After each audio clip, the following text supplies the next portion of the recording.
In a fiery and unrestrained live television debate that left South African viewers both stunned and captivated, Democratic Alliance federal leader Hellen Zille launched a full-frontal verbal assault on economic freedom fighters, EFF, leader Julius Malema. She claimed to expose what she called his biggest lie yet. The explosive confrontation aired during prime time on national television and immediately went viral, with social media platforms erupting under hashtags like #ZilleExposesMalema and #EFFTruthRevealed. The program, broadcast on SA Today, was initially intended to be a calm, roundtable discussion addressing key national issues such as governance, youth unemployment, and corruption. However, it quickly descended into a fierce political showdown that no one saw coming. Zille arrived fully prepared, armed with documents, scathing remarks, and a clear agenda to take Malema head-on.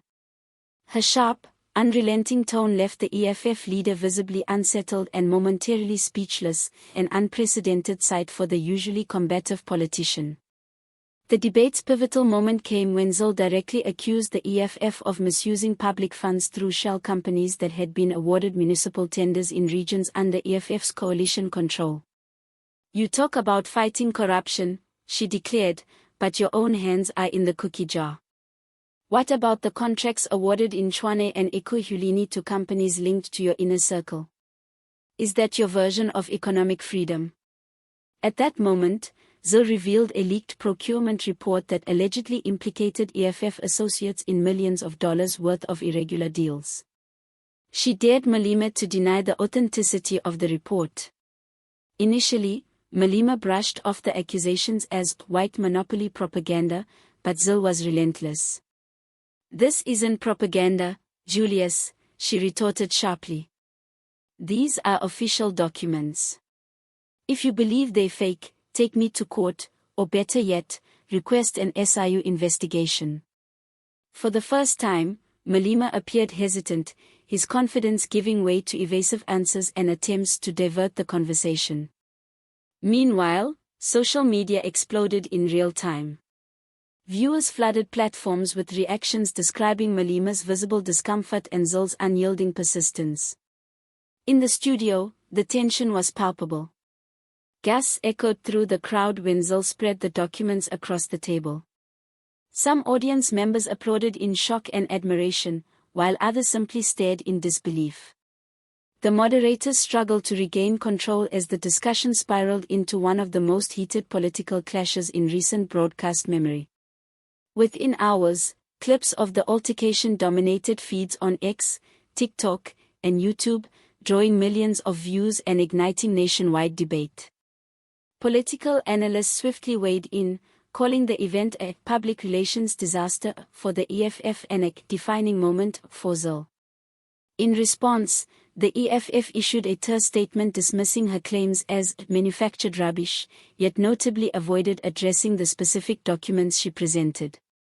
The Democratic Alliance, emboldened by the moment, demanded a formal parliamentary inquiry, while several civil society groups called for investigations into the municipalities Zille had named.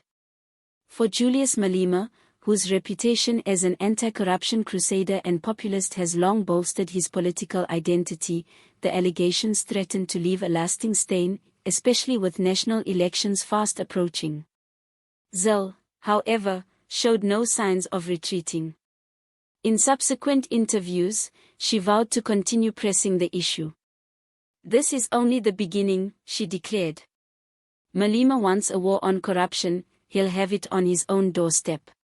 Her statement hinted at more revelations to come, suggesting that whistleblowers within the EFF were beginning to share evidence. The public reaction remained deeply divided.